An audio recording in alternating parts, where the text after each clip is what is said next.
Hello student, nursing course by Nisha Singh channel में आपका फिर से वेलकम है। और जो हम देख रहे थे डिफेंस मैकेनिज्म, उसको ही हम कंटिन्यू करते हैं, जिसमें हमने पॉजिटिव डिफेंस मैकेनिज्म यानी सकारात्मक डिफेंस मैकेनिज्म रक्षा तंत्र देख लिया था। और उसके सारे जितने भी टाइप्स होते हैं वो भी हमने देख लिए थे। और आज की वीडियो हम नेगेटिव डिफेंस मैकेनिज्म यानी सकारात्मक रक्षा तंत्र के बारे में देखेंगे, इसलिए वीडियो के अंत तक बने रहिए। तो सबसे पहला जो नेगेटिव डिफेंस मैकेनिज्म है वो है डिस्प्लेसमेंट। पहले मैं इंग्लिश में रीड करूंगी, फिर उसका हिंदी एक्सप्लेनेशन भी रीड करूंगी, फिर आपको समझाऊंगी। Displacement is a defence mechanism that involve an individual transferring negative feelings from one person और थिंग टू अनदर। तो डिस्प्लेसमेंट में क्या होता है कि जो इंडिविजुअल होता है, जो भी पर्सन होता है, वो क्या करता है, अपनी जो नेगेटिव जो फीलिंग्स होती हैं वो एक पर्सन से किसी दूसरे पर्सन पर एक्सप्रेस कर देता है या दिखा देता है या ट्रांसफर कर देता है। A person who is anger at their boss may take out their anger on a family member by shouting at them. और एक पर्सन है जिसको उसके बॉस ने किसी भी कारण से क्या है, डांट दिया है, कुछ भी बोल दिया है, तो वो अपने इस वाले एंगर को, एंगर से दूर होने के लिए क्या करेगा, घर पे जाके अपनी फैमिली के किसी भी मेंबर को जाके शाउटिंग करेगा, उसके ऊपर चिल्लाएगा और अपने एंगर को रिड्यूस करेगा, कम करेगा। और जो डिस्प्लेसमेंट है उसको हिंदी में बोलते हैं विस्थापन। विस्थापन एक रक्षा तंत्र है जिसमें एक व्यक्ति द्वारा नकारात्मक भावनाओं को एक व्यक्ति या वस्तु से दूसरे व्यक्ति में स्थानांतरित करना शामिल है। उदाहरण के लिए, एक व्यक्ति जो अपने बॉस पर क्रोधित है वह परिवार के किसी सदस्य पर चिल्लाकर अपना गुस्सा निकाल सकता है। ठीक है, तो डिस्प्लेसमेंट नेगेटिव डिफेंस मैकेनिज्म अच्छे से आप लोगों को क्लियर हो गया होगा विथ एग्जांपल। आप एग्जांपल से याद रखिए तो आपको अच्छे से याद रहेगा। नेक्स्ट डिफेंस मैकेनिज्म जो है हमारा रिग्रेशन है। ठीक है, तो रिग्रेशन क्या होता है ये देखते हैं अब हम। Regression, it is also called back journey. Regression is a defense mechanism in which people seems to return to an earlier developmental stage. This tends to occur around period of stress. For example, an overwhelming child may revert to bedwetting or thumb shaking. Regression may arise from desire to reduce anxiety, anxiety and feel psychological safe. तो regression से जितना भी ये notes था आप लोग समझ गए हो। अब इसका जो हिंदी एक्सप्लेनेशन है अब हम रीड करेंगे।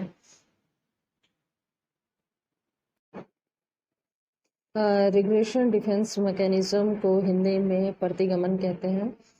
और प्रतिगमन एक ऐसा रक्षा तंत्र है जिसमें लोग विकास से पहले चरण में लौटते प्रतीत होते हैं। वह आमतौर पर तनाव की अवधि के आसपास होता है।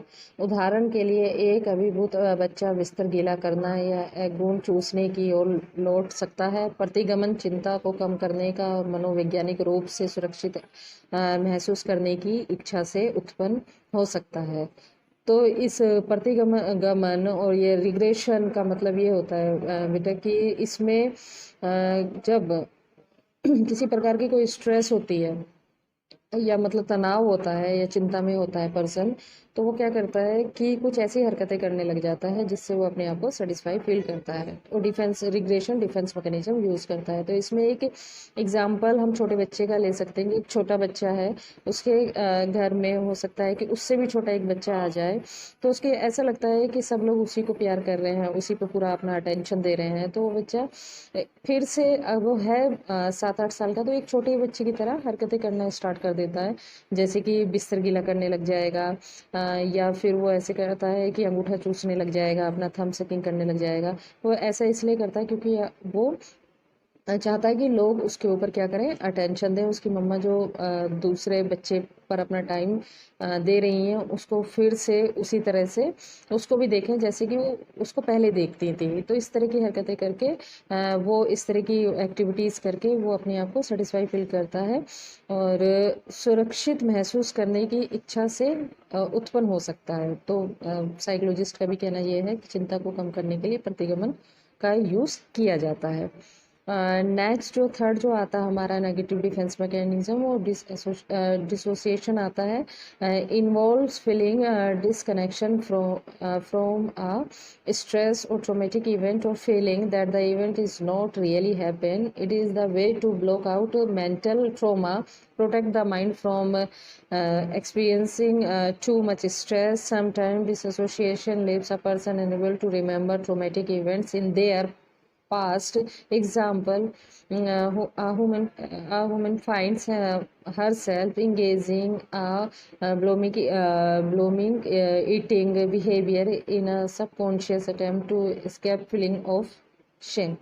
तो डिसोसिएशन को हिंदी में बोलते हैं प्रतिकरण। प्रतिकरण में एक तनाव या दर्दनाक घटना से अलग महसूस करना शामिल है, या यह महसूस करना कि घटना वास्तव में घटित ही नहीं हो रही है। मानसिक आघात को रोकने और मन को बहुत अधिक तनाव का अनुभव कराने से बचाने का एक तरीका है। जैसे महिला, एग्जाम्पल के लिए महिला शर्म और आत्मघृणा की भावनाओं से बचने के लिए अवचेतन प्रयास में खुद को अत्यधिक खाने के व्यवहार में संलग्न पाती है। तो इसमें क्या है कि वो अपने आप को स्ट्रेस से दूर करने के लिए, बशर्ते उसको पता है कि उसका वेट ज़्यादा है, लेकिन वो अपने आप को स्ट्रेस वाली सिचुएशन से बचाने के लिए, तनाव से बचाने के लिए अपने आप को क्या करती है, वो सारी चीज़ों को दूर करके खाने पीने पे अपना ज़्यादा ध्यान देती है। सोचती है कि अगर मैं ऐसे करती हूँ तो फिर मेरे लिए ठीक है, और बाकी चीज़ों को वो छोड़ देती है। बाकी चीज़ों पे किसी का कहा सुना किसी भी चीज़ पे ध्यान नहीं देती है। नेक्स्ट जो हमारा डिफेंस मैकेनिज्म आता है वो आता है denial.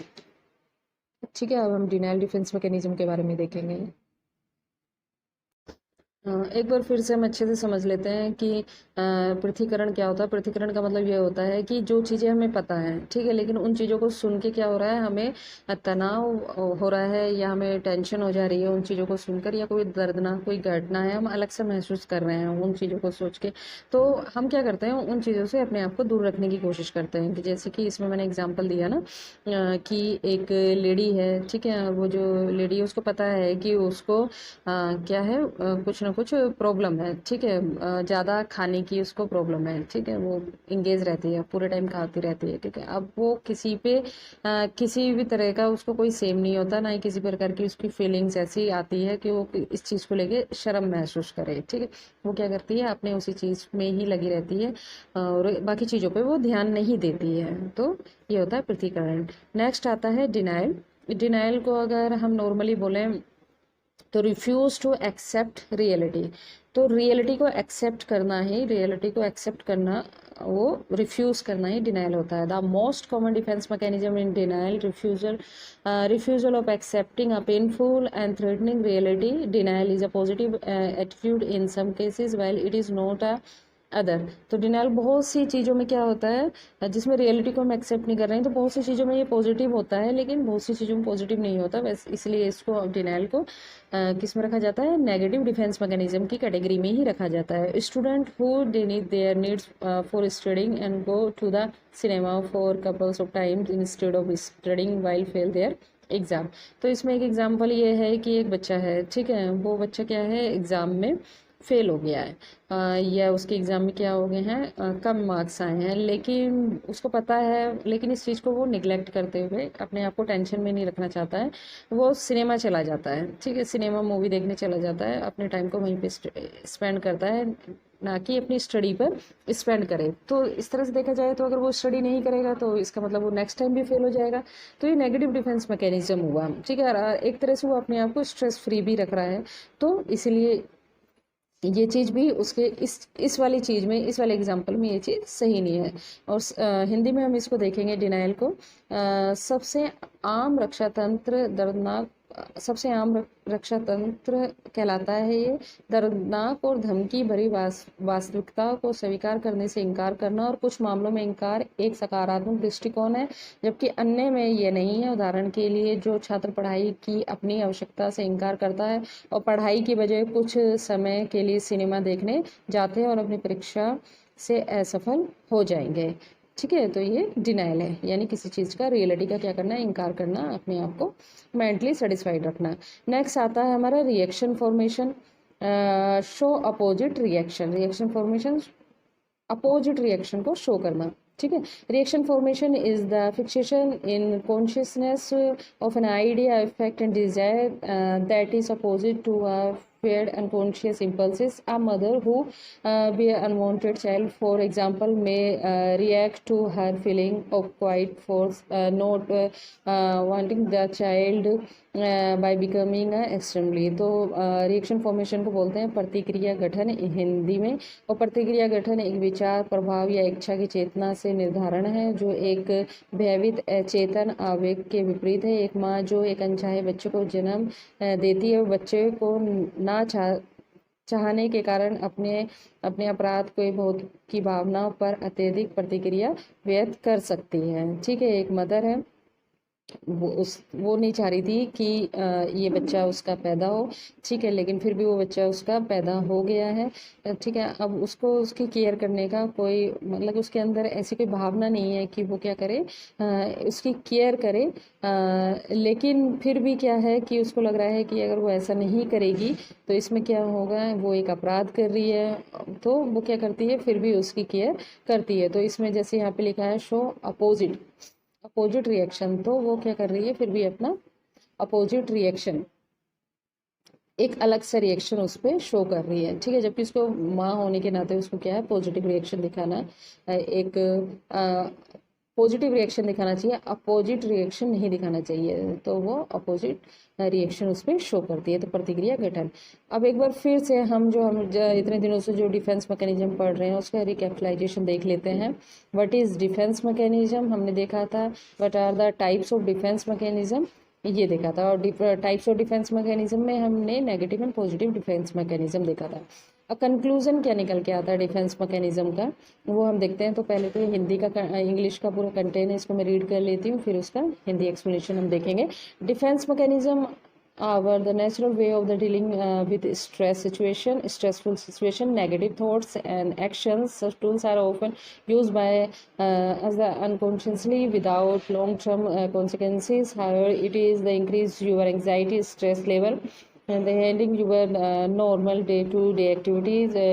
You should seek medical help to help develop the positive mindset.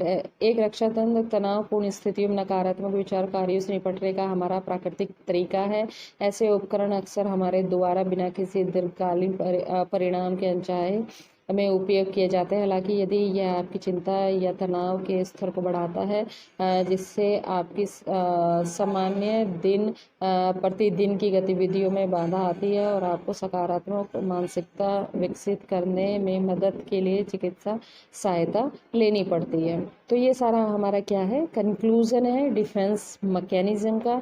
I hope student आपको डिफेंस मैकेनिज्म अच्छे से समझ में आ गया होगा। पूरा डिफेंस मैकेनिज्म समझने के लिए आपको डिफेंस मैकेनिज्म से रिलेटेड जितनी इसमें मैंने वीडियो डाली है अपने चैनल में, आपको सारी वीडियो को देखना होगा और आपको हिंदी और इंग्लिश दोनों के नोट्स यहाँ पर अवेलेबल हो जाएंगे और एग्जाम में आप अच्छे से इस क्वेश्चन को अटेम्प्ट कर सकते हैं। और डिफेंस मैकेनिज्म इंपॉर्टेंट है एएनएम और जीएनएम दोनों ही स्टूडेंट के लिए, बीएससी नर्सिंग ऑल्सो।